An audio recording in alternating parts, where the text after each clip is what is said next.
espacio aprovechable en el que está pasando esto. No existe una conciencia ni entre el que ofrece los productos ni entre el que consume de que haya que pagar por esos productos y de que haya derechos de trabajadores involucrados en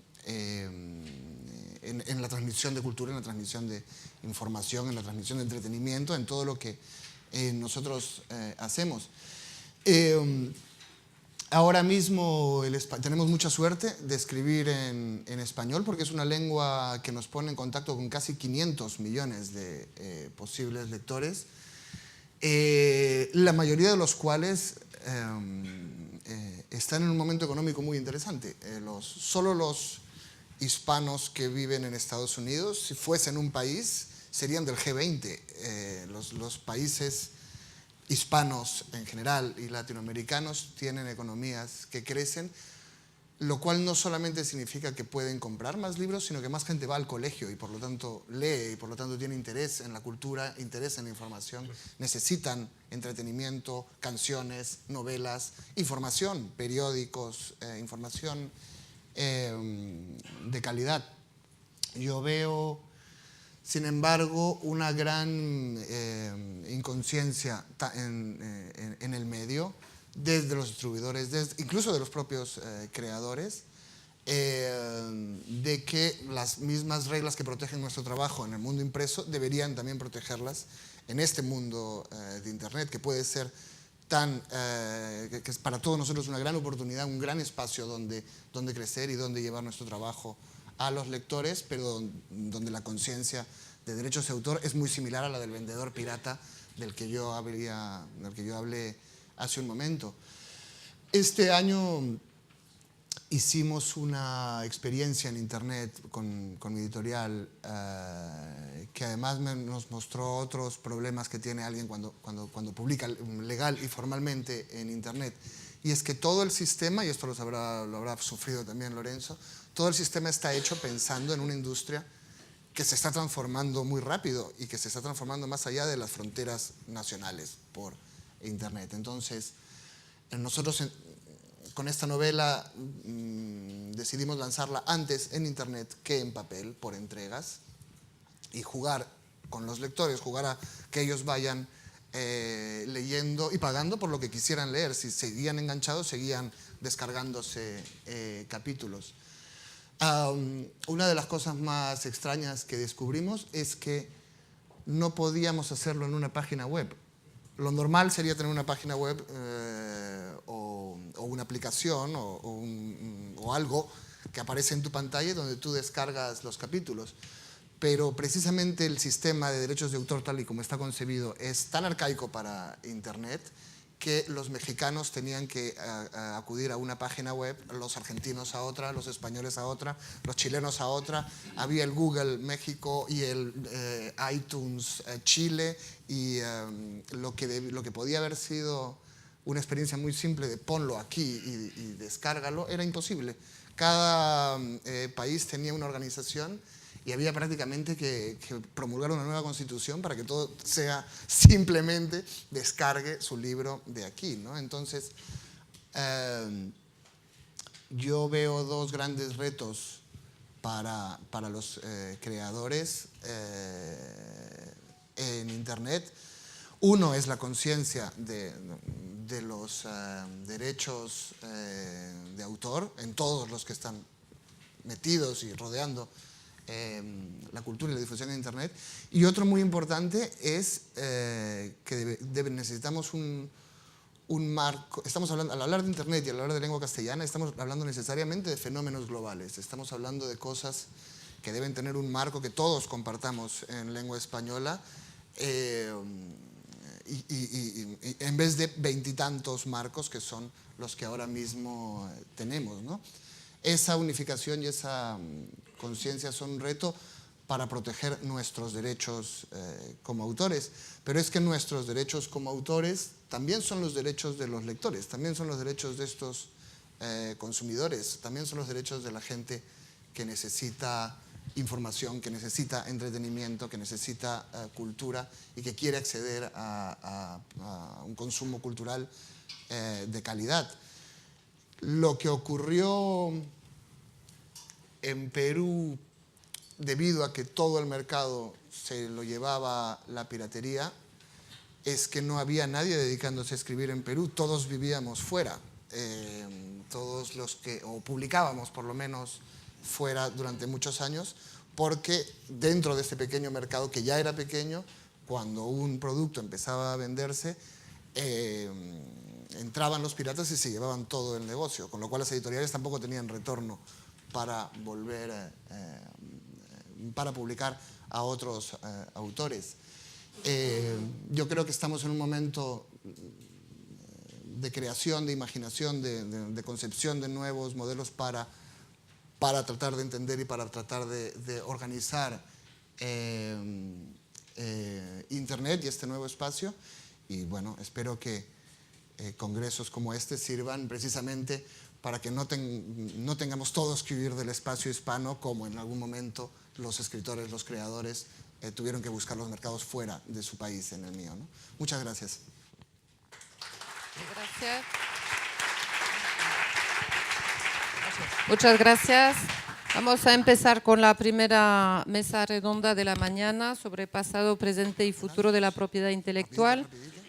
Mientras llegan los ponentes, quería hacer un agradecimiento a todos los que han hecho posible este seminario. Primero, bueno, los organizadores, la Universidad Rey Juan Carlos, el Observatorio Internacional de la Propiedad Intelectual y 5 días. También los que han patrocinado el seminario Bertelsmann y la representación de la Comisión Europea en España. Y nuestros colaboradores, varios ministerios españoles, el Ministerio de Cultura, el Ministerio de Industria y Energía y Turismo, el Ministerio de Asuntos Exteriores y Cooperación, la Embajada de los Estados Unidos, la Embajada de Francia, que nos ayudó también muchísimo, Universia, la Embajada de Chile, y yo creo que no olvido a nadie. Entonces, esta primera mesa redonda trata de analizar un poco la situación de la propiedad intelectual en una visión global a 360 grados. Y voy a pasar inmediatamente la palabra a Antonio Millán Campunzano, que es subdirector general adjunto de Relaciones Exteriores y Asuntos Comerciales de la Unión Europea en el Ministerio Español de Asuntos Exteriores y de Cooperación.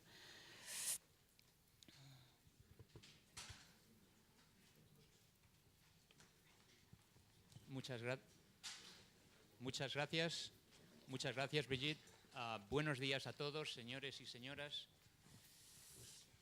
Permítanme comenzar con nuestro agradecimiento a los organizadores del acto que hoy nos reúne, al Observatorio Internacional de la Propiedad Intelectual, a la Universidad Rey Juan Carlos y al diario 5 días. Agradecer asimismo la participación del patrocinador y de los distintos colaboradores que han contribuido a este acto. Permítanme reconocer la presencia del embajador de Chile entre nosotros y a continuación transmitirles mi enorme interés por comparecer esta mañana ante ustedes con el fin de moderar una mesa que estoy convencido será de gran utilidad para los propósitos del Congreso Internacional que hoy nos reúne, que nos permitirá advertir cuáles son los objetivos y los propósitos de la acción que, por un lado, la Dirección General de la Competencia de la Comisión Europea y, por otro, la Organización Mundial de la Propiedad Intelectual están desarrollando con el fin de dar cumplida satisfacción a las muchas y legítimas necesidades que el proceso de creación cultural tiene en estos momentos de desarrollo de las tecnologías, de las plataformas digitales de comunicación y de las redes informáticas descentralizadas. yo poco puedo añadir a la importancia esencial que las industrias culturales y creativas tienen en España. Saben que constituyen un sector de singular importancia simplemente por la naturaleza de la actividad y por el peso económico que las mismas tienen en nuestro país, del que suponen casi un 4% del Producto Interior Bruto en 2012 y son responsables de aproximadamente 400.000 puestos de trabajo en todas las industrias y sectores globalmente considerados, en casi 100.000 empresas, sobre todo pequeñas y medianas. Es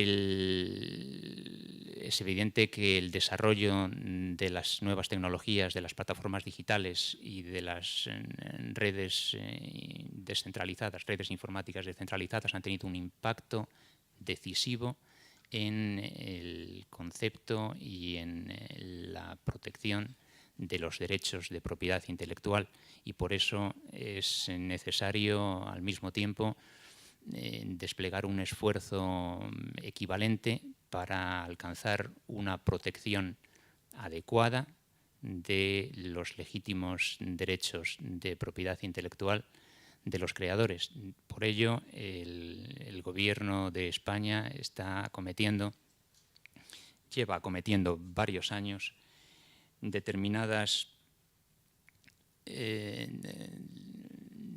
gestiones con el fin de facilitar y promover la creación, la innovación y la producción del conocimiento, garantizando en la medida de lo posible los derechos de propiedad intelectual y salvaguardando e impulsando la promoción de los contenidos culturales en la red. En esta línea se inscribe el anteproyecto de ley de modificación de la Ley de Propiedad Intelectual que fue aprobado por el Consejo de Ministros del pasado día 22 de mayo, en el que, en términos generales, se establece un fortalecimiento de los procedimientos de protección de los derechos de propiedad intelectual, al mismo tiempo que se proporciona o se garantiza el debido impulso a la promoción y protección de los contenidos en el mundo digital.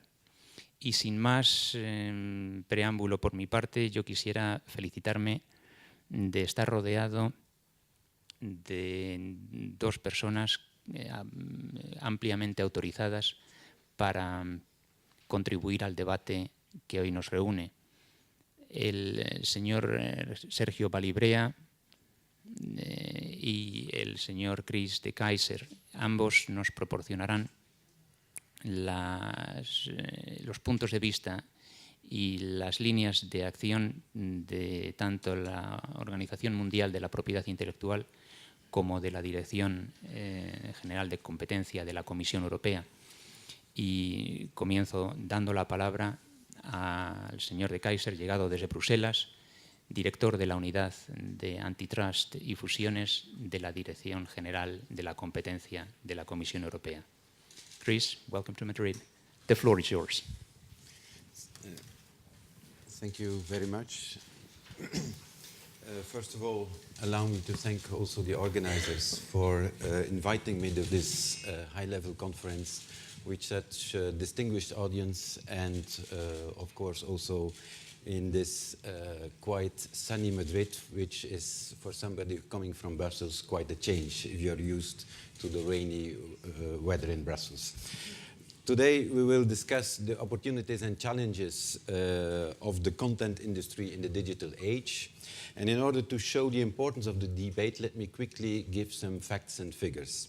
So the digital economy has been a major drive of growth in the past 2 decades in Europe, with ICT sector investments alone contributing to some 30% to overall productivity growth in Europe.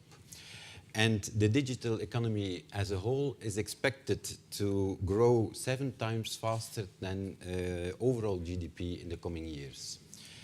The internet also provides, of course, an incomparable showcase for European content, from music to films, from video games to newspapers, well renowned for its high quality worldwide. But this content generates in Europe no fewer than 6.7 million jobs.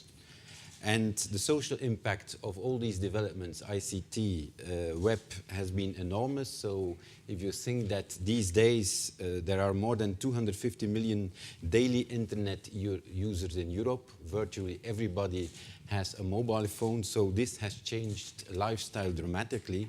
And the development of high-speed networks today is having the same revolutionary impact, I would say, as the development of electricity networks or transportation networks a century ago. So, and we didn't see everything yet. It is expected that in 2020, digital content and applications will be almost entirely delivered online.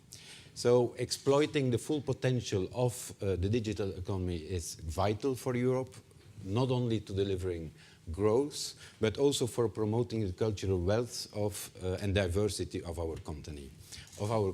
But as Lorenzo and Santiago have explained, of course, the internet presents also a huge challenge for those who create such content in their work or who make it possible and accessible by means of investment.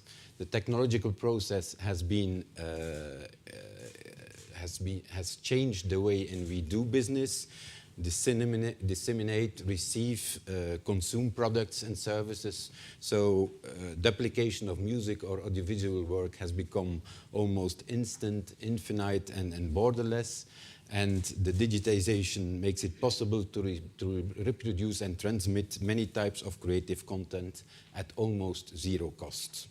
As a result of all this, the traditional value chain structures and the business models in the creative content are being challenged and need to adapt. So we see new business models developing with new economic players and service providers entering the market, and also consumers are, of course, changing the way they interact with the marketplace.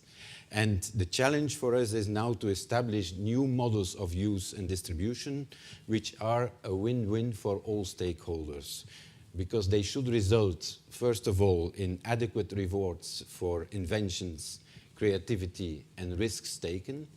And on the other hand, they should allow also to let evolve and emerge innovative business models, leading to improved choice and access to legal offers for consumers.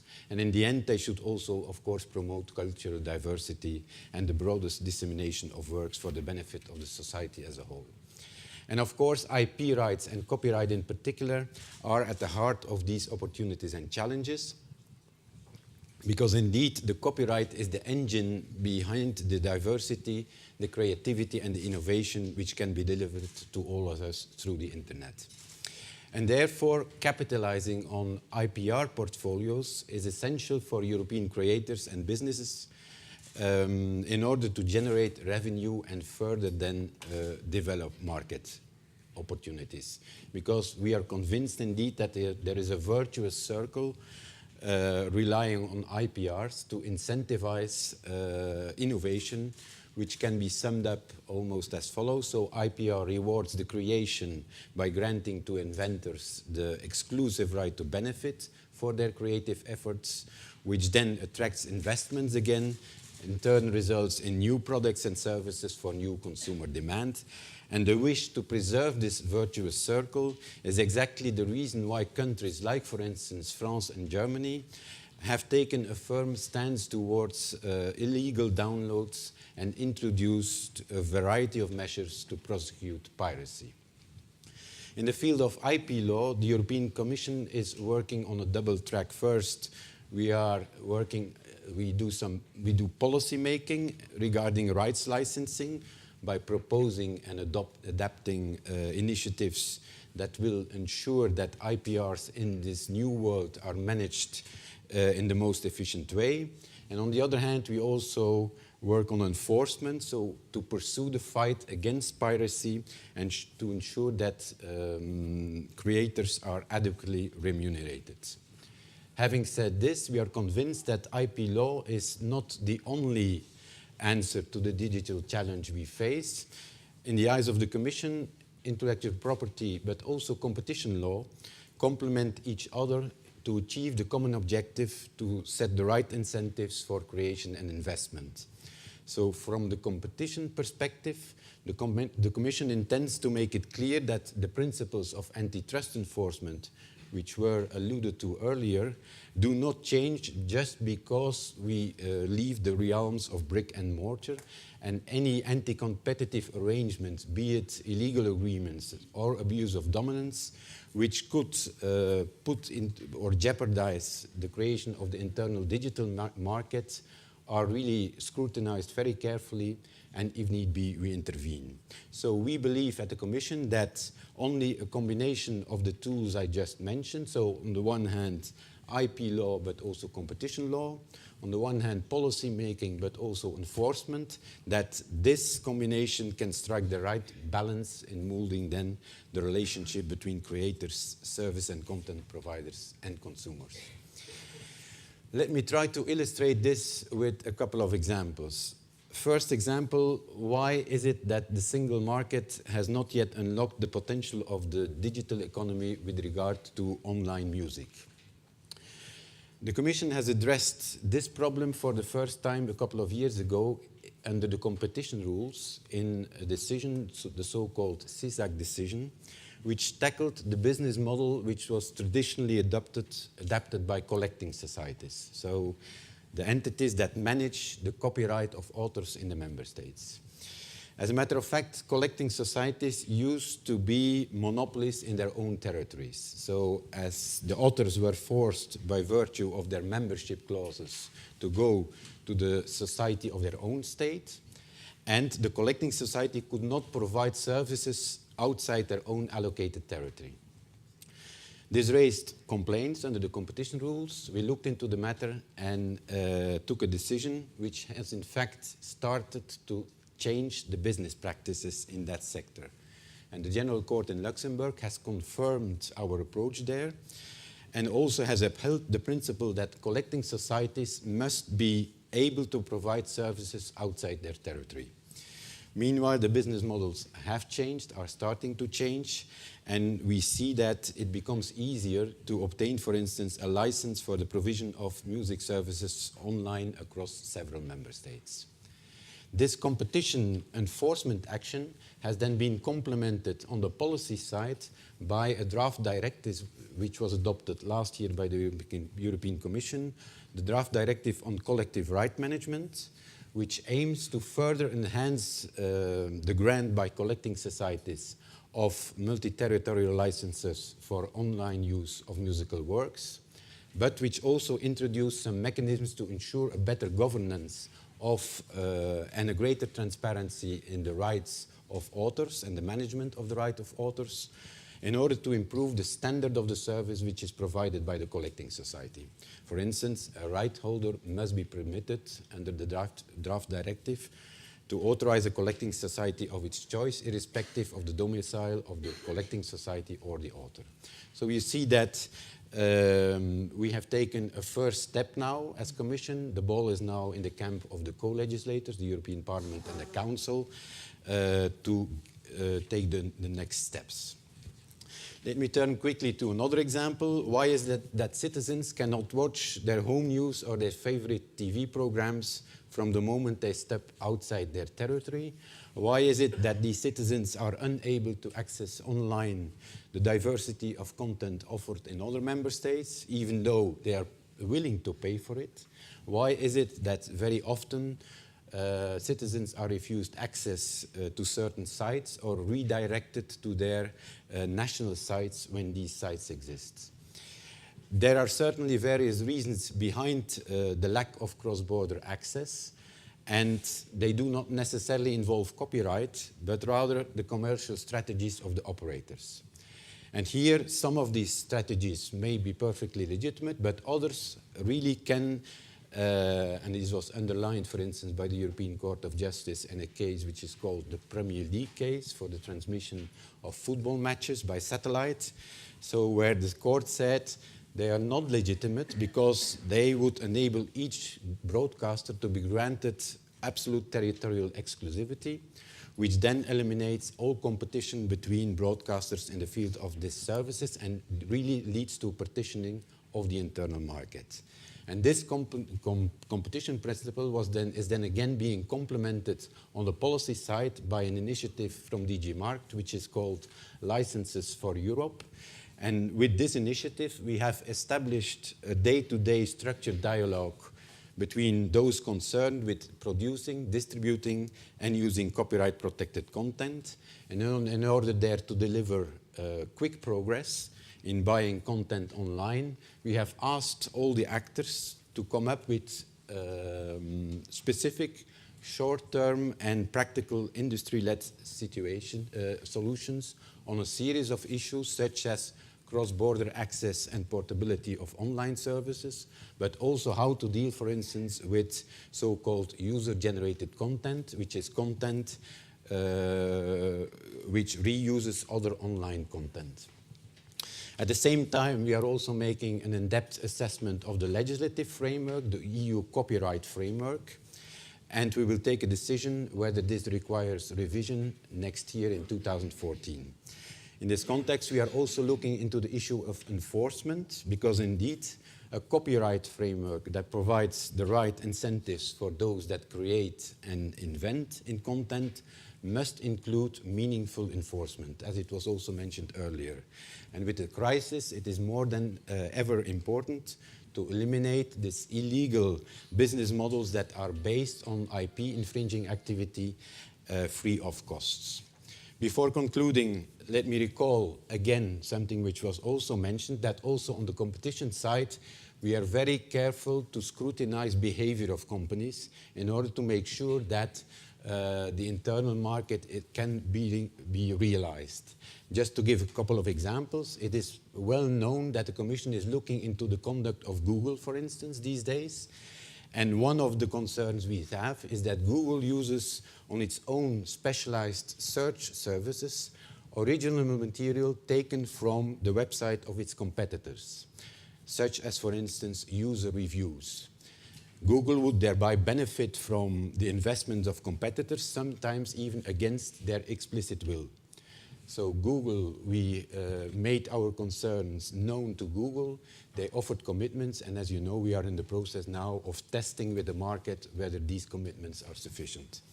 Another well-known case is the e-books case, where the core issue was the suspected collusion between a number of major publishers with the help of Apple to raise the retail price of e-books and prevent competition at retail level. There again, we looked into the matter together with the publishers, with third parties, and we found also a good solution. So I hope that with these thoughts,